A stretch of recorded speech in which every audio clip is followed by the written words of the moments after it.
বৈধ প্রধানমন্ত্রী, এরা অবৈধ।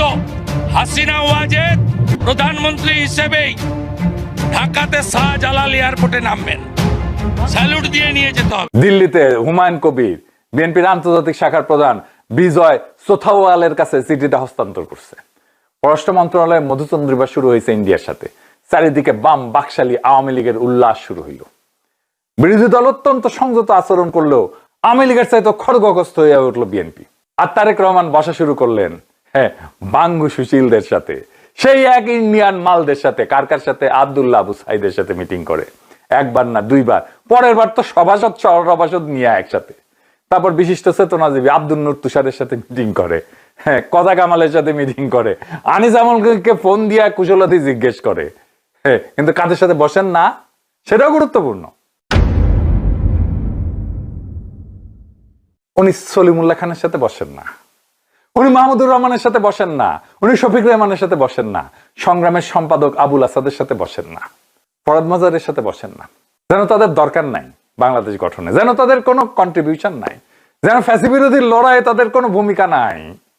যাদের ভূমিকা ছিল না তাদের সাথে যা বসতেছে, যাদের ভূমিকা ছিল, যারা নির্যাতিত হয়েছে, দেশান্তরী হয়েছে, যারা ক্রমাগত বয়ান উৎপাদন করে গেছে, সলিমুল্লাহ খান রাস্তায় দাঁড়াইছে, তাদের সাথে কোনো দরকার নাই তারেক রহমানের। নতুন বাংলাদেশে তাদের দরকার নাই।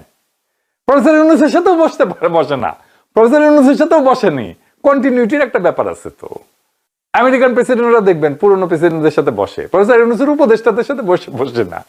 তাদের অভিজ্ঞতা তো অমূল্য, তাদের সাফল্য ব্যর্থতা সত্ত্বেও তারা একটা ঝঞ্ঝা বিক্ষুব্ধ সময় বাংলাদেশকে নেতৃত্ব দিছে, মন্ত্রণালয় চালাইছে, তারা সবাই আছে, দেশেই আছে। তাদের চাইতে কথা কামাল, আব্দুল নূর তুষার, আব্দুল্লাহ আবু সাইদ গুরুত্বপূর্ণ হয়ে গেল। তারপরে তৈরি হলো বয়ান, মিছা বয়ান। কেমন? হামেদ টিকে নিয়ে তারেক রহমান বললো এক কথা, বলল আমরা সব রাজনৈতিক দল সবাই মিলে একটা স্বৈরাচারকে এই দেশ থেকে বিতাড়িত করছি। এবং আরো দুঃখজনক ব্যাপার হলো অন্তর্বর্তী সরকারের সময় শিশুদের হামেদ টিকা গত কয়েক বছর থেকে বিদেশ থেকে আমদানি করা হয়নি। এই সংসদে আজকে আমরা যারা উপস্থিত আছি, আমরা সকল রাজনৈতিক দলগুলো এবং এই সংসদের বাইরেও রাজনৈতিক দল আছে, যারা সকলে মিলে একটি স্বৈরাচারকে এই দেশ থেকে বিতাড়িত করেছে। দুঃখজনক ব্যাপার হলো সেই স্বৈরাচারের সময়, এবং আরো দুঃখজনক ব্যাপার হলো আমরা যেই অন্তর্বর্তীকালীন সরকারকে সমর্থন দিয়েছিলাম দেশে একটি সুষ্ঠু, সুন্দর, নিরপেক্ষ নির্বাচন করার জন্য, দুঃখজনকভাবে সেই অন্তর্বর্তীকালীন সরকারের সময় শিশুদের হামেদ টিকা গত কয়েক বছর ধরে বিদেশ থেকে আমদানি করা হয়নি। পুরাই মিছা কথা। প্রফেসর ইউনূসের আমলে বিদেশ থেকে হামেদ টিকা আমদানি করা হয়েছে। ইউনূস সরকারের আমলে সেপ্টেম্বর 2025-এ ইউনিসেফের মাধ্যমে টিকা সংগ্রহের পদ্ধতি বদলায় উন্মুক্ত দরপত্র দিছিল। সেই দরপত্র আমলাতান্ত্রিক জটিলতায় পড়ছিল। এটা সেই আমলারা, যেই আমলারা তারেক রহমানকে ক্ষমতায় আনছে, সেই আমলারা এটা আটকায় দিছিল। এটা সত্য। প্রক্রিয়াগত ভুল হয়েছিল, এটা সত্য। কিন্তু তারেক রহমান যে বলল টিকা আমদানি করা হয়নি, এটা মিথ্যা, পুরা মিথ্যা, মিথ্যা। তার মানে তারেক রহমানের আশেপাশে যারা, তারা যাকে তথ্য দেয়, তারা সবাই ফার্স্ট ক্লাস গেজেটেড ভালসুন। জ্বালানিতে নিয়েও বেড়াছাড়া করে ফেললেন। কি দীর্ঘ লাইন বললো যে এপ্রিলে কোন তেলের দাম বাড়বে না, তারপর এপ্রিলেই বাড়লো আবার তেলের দাম। আপনারাই বলেন, প্রফেসর ইউনূসের প্রত্যেকটা উপদেষ্টার সাথে আলাপ করলে দারুণ ইনসাইট পাইতেন না উনি? সেটা তো উনি করলেন না। কারণ এটা করলে ফুটেজ পাওয়া যাবে না। কেন করলো না? কারণ ইন্ডিয়া খুশি হবে না। আমরা যখন ধরেই নিচ্ছিলাম যে পুরা বিপ্লবের সারা হয়ে গেছে, পুরা ইন্ডিয়ান কন্ট্রোল স্ট্যাবলিশ হয়ে গেছে, জুলাইয়ের পক্ষে যারা আছে বিএনপির মধ্যে তাদের কণ্ঠস্বর শোনা যাইতেছে না। এর মধ্যে হঠাৎ ঝলসে উঠলেন বিএনপির এমপি আশরাফুদ্দিন মিজান, লক্ষ্মীপুর 4 আসনের হুইপ। রাষ্ট্রপতি ভাষণের উপর ধন্যবাদ প্রস্তাব জানাইতে যে উনি কইলেন, রুলস অফ প্রসিজার অনুযায়ী মহামান্য রাষ্ট্রপতি চেয়ারকে সম্মান করতে হবে। সম্মান রেখেই বলতেছি, ওই চেয়ারকে ধন্যবাদ দিচ্ছি, কিন্তু প্রতিষ্ঠানকে, কিন্তু মহামান্য রাষ্ট্রপতি ব্যক্তি শাহাবুদ্দিন চুপ্পুকে আমি ধন্যবাদ জানাইতে পারলাম না বলে আমি দুঃখিত। শুনেন, আমি জানি এই রুলস অফ প্রসিডিউর অনুযায়ী মহামান্য রাষ্ট্রপতির চেয়ারকে আমি সম্মান করতে হবে, সম্মান রেখেই বলছি। ওই চেয়ারকে ধন্যবাদ দিচ্ছি, ও প্রতিষ্ঠানকে, কিন্তু মহামান্য রাষ্ট্রপতিকে, ব্যক্তি শাহাবুদ্দিন চুপ্পু সাহেবকে আমি কিন্তু ধন্যবাদ জানাতে পারলাম না বলে আমি দুঃখিত। শুনেছেন? আমি এটা শুনে উনার আগের কিছু বক্তব্য দেখলাম, আগে যখন খালেদা জিয়া সংসদে ছিল সেই সময়, যে দারুণ একটা ন্যাশনালিস্ট লিডার, একদম ইয়াং একজন ন্যাশনালিস্ট লিডার, আমাদের সাথে বরাবর আর কি। দেখেন, শুনেন তার বক্তব্য, শুনেন। এই যে যুগান্তর সহ অনেক পত্রিকা 12/5/2013 তারিখে লিখেছেন 1,50,000 গোলা বারুদ ব্যবহার করেছে।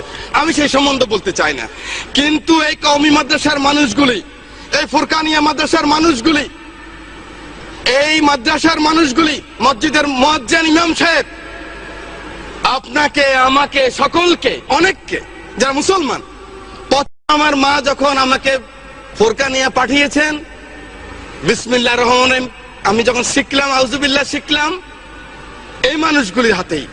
এই মানুষগুলি আমাকে শিখেছে মৃত্যুর পরে মান রব্বুকা মান হাযা, মান রব্বুকা মান দীনুকা মান হাযাল্লাযী ফিয়ে। এই মানুষটাই শিখিয়েছে আমার মৃত্যুর পরে যখন কবরে রাখবেন, মিনহা খালাকনাকুম ওয়া ফিহা নুইদুকুম ওয়া মিনহা নুখরিজুকুম তারাতুন উখরা। আল্লাহ মাটি থেকে তিনি এসেছেন, এই মাটিতে আবার তাকে রেখে গেলাম। সেই মানুষগুলিকে একটা জিনিস আমি দেখেছি, মাননীয় স্পিকার, এভাবে কান ধরায় এই মানুষগুলিকে যখন এই কান ধরায় পিঠের মধ্যে লাথি মেরে যখন পার করেছে, গ্রাম বাংলা লক্ষ কোটি মানুষ তখন কান্না করেছে। মাননীয় স্পিকার, এটা কিন্তু আল্লাহ সহ্য করবে না। আপনি নাস্তিক হন, আমার কোনো আপত্তি নাই। আপনি ইসলাম ধর্ম না মানেন, আপনার আমার কোনো আপত্তি নাই। আপত্তি আমার এক জায়গায়, আমার নিজের আশরাফুদ্দিন নিজামের আপত্তি এক জায়গায়। আমার কোরআন নিয়ে কথা বললে, আমার রাসূল নিয়ে কথা বললে, I am the last person. আমাকে জেলে নিবেন না কোথায় নিবেন আমার কোনো যায় আসে না, আমি কিন্তু প্রতিবাদ করবই করবো। মাননীয় স্পিকার, শুনেছেন? উনি আরো বলছেন যে মানুষ হিংসার প্রতিহিংসার রাজনীতি দেখতে চায় না। বাংলাদেশের মানুষের আকাঙ্ক্ষা এই রাজনীতি, মানুষ আর এই হিংসা প্রতিহিংসা আর দেখতে চায় না। জুলাই অভ্যুত্থানের প্রসঙ্গটা এনে আনলেন। সংসদ ভবনে কোটি কোটি টাকা পাওয়া গেছিল, গণভবনের ইট নিয়ে গেছিল, এটা বিএনপির লোকেরা নেয়নি, জামাতের লোকেরা নেয়নি, জুলাই শহীদের মায়েরা নেয়নি। এটা ছিল রিক্সা চালক, শ্রমিক, সাধারণ মানুষের ক্ষোভের বহিঃপ্রকাশ। শোনেন, কোটি কোটি অর্থ টাকা এই সংসদ ভবনে পেয়েছে, গণভবনের ইট নিয়ে গিয়েছে। এটা বিএনপির লোকেরা নেয় নাই, জামাতের লোকেরা নেয় নাই, এটা ফাইয়াজের মারা নেন নাই, আকরামের মারা নেন নাই, আবু সাইদের আম্মা নেন নাই। এটা বাংলাদেশের রিক্সাওয়ালা, শ্রমিক, জনতা সকলে ক্ষোভের বহিঃপ্রকাশ ছিল সেদিনকার সেই সমাপনী আন্দোলন। সেই সমস্ত শহীদদের আত্মার মাগফিরাত কামনা করছি। আল্লাহ যেন তাদেরকে বেহেশতের সর্বোচ্চ মাকাম দান করেন। এর মধ্যে আর একটা ঘটনা ঘটলো। কি সেটা? শিলং সালাউদ্দিন যতই হ্যাডম দেখাক, তার পুরো হ্যাডম পোলাপান জয় বাংলা করে দিছে স্টেডিয়ামে।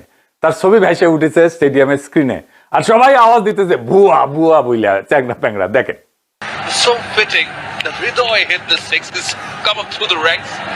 Dignitaries in the President's box in the House. Salahuddin Ahmed, Honorable Minister of Home Affairs.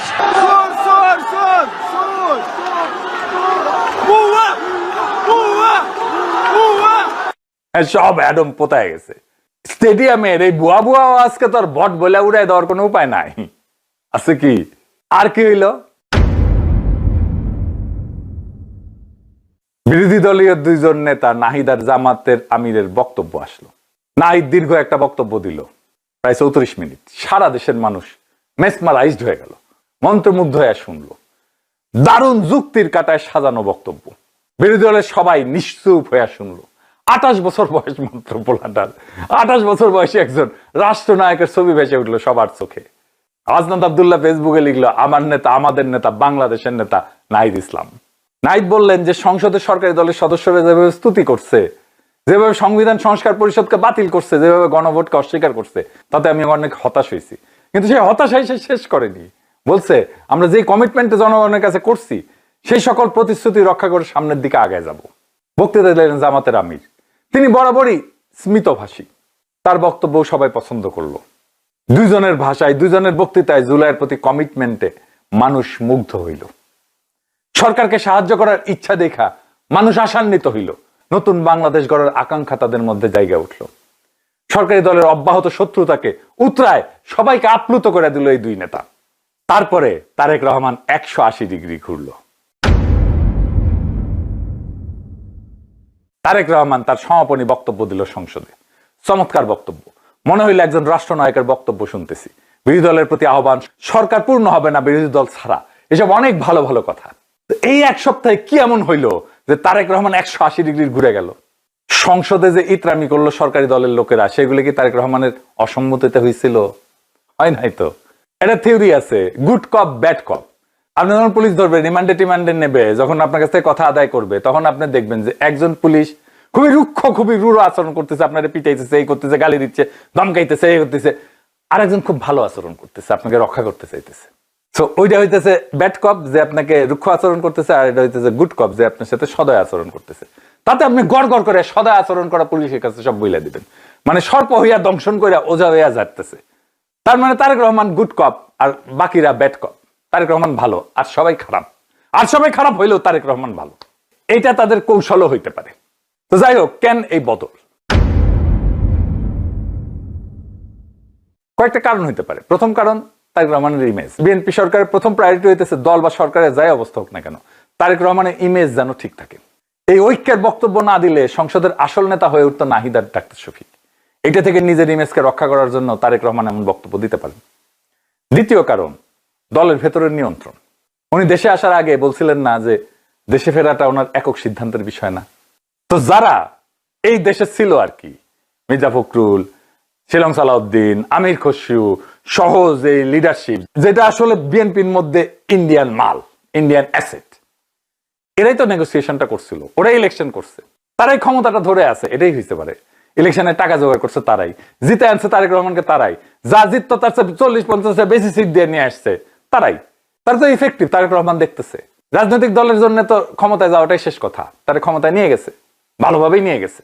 Tarique রহমানকে তো ক্ষমতায় বসাইছে তারা, তাই তাদের যে নিয়ন্ত্রণ সেটা তারেক রহমান মানতে বাধ্য হইতেছে। এটা হইতে পারে তার একটা লক্ষণ রেখা আঁকা দিছে, তার বাইরে যাইতে পারতেছে না তারেক রহমান, ইচ্ছা থাকলেও যাইতে পারতেছে না। কিন্তু দলের মধ্যে থেকে নিজানের মতো এমপি জুলাইয়ের পক্ষে দাঁড়ায় গেলে তিনি হয়তো ওনার গন্ডি ছাড়ায় বাইরে আসার সাহস করছেন। এটা হইতে পারে। তৃতীয় কারণ হইতেছে ইরান যুদ্ধ আর জিও পলিটিক্স। ইরান যুদ্ধ তো দুনিয়ার হিসাব নিকাট পাল্টাই দিছে। ইরান যেভাবে প্রতিরোধ করে তুলছে, আমেরিকাকে যেভাবে নাস্তানাবুদ করে দিছে, তারেক রহমান হয়তো বুঝে গেছে যে ইন্ডিয়া আমেরিকা অক্ষ শক্তি, তার সরকার চালাইতে যা দরকার তা দিতে পারবে না। কি দরকার তার সরকার চালাইতে? টাকা দরকার, খুবই সিম্পল জিনিস। বিদেশি সাহায্য দরকার, টেকনোলজি দরকার। এইটা আমেরিকাও দেবে না, এটা ইন্ডিয়াও দেবে না। চায়না বিএনপি সরকারের ভারতমুখী শিফট এটা লক্ষ্য করছে। দেশ চালাইতে হইলে চীনের আর্থিক সাহায্য ছাড়া সে কিছুই করতে পারবে না তারেক রহমান। তাই তার স্ট্র্যাটেজিক শিফট হইতে পারে। তার বিরোধী দলের সাপোর্ট দরকার। ইন্ডিয়ান লবি তো তার সাপোর্ট দিবে না সে চায়নার দিকে শিফট করলে। চীনমুখী শিফট করলে এই সেকুলার এস্টাবলিশমেন্টটাকে তুলাধুনা করে দিবে। তখন তার যেই সাপোর্ট দরকার সেটা সে এই ক্যাম্প থেকে পাবে, জুলাই ক্যাম্প থেকে পাবে। আমরা সবাই যারা জুলাই ক্যাম্পের লোক তাদের কাছ থেকে পাবে। মির্জা ফখরুলের নেতৃত্বে একটা টিম চীনে ভিজিট করে আসছে। এর মধ্যে যদি তারেক রহমানের প্রথম রাষ্ট্রীয় সফর প্রফেসর ইউনূসের মতো ইন্ডিয়ার বদলে চায়না হয়, অবাক হয়েন না, এটা হওয়ার সম্ভাবনা আছে। আজকে কয়ে গেলাম, পরে মিলায় দেখেন। সরকারকে স্টেবল করা, রাজনৈতিক প্রতিশ্রুতি বাস্তবায়ন, এর জন্য তারেক রহমানের চীনের বন্ধুত্ব ছাড়া আর কোনো রাস্তা নাই, কোনো বিকল্প নাই। ওইদিকে যাইতেই হবে তাকে। তাই সম্ভবত হার্ট ব্রেক করছে, কইরা লাইন ঠিক করেছে। ওই যে দেখেছিলেন না ইলেকশনের সময় বিএনপির এক নেতা জয় বাংলা কইতে যে হার্ট ব্রেক করে কোনো মতে সম্মান রক্ষা কইরা তার শেষ করেছিল স্লোগান, শুনেন।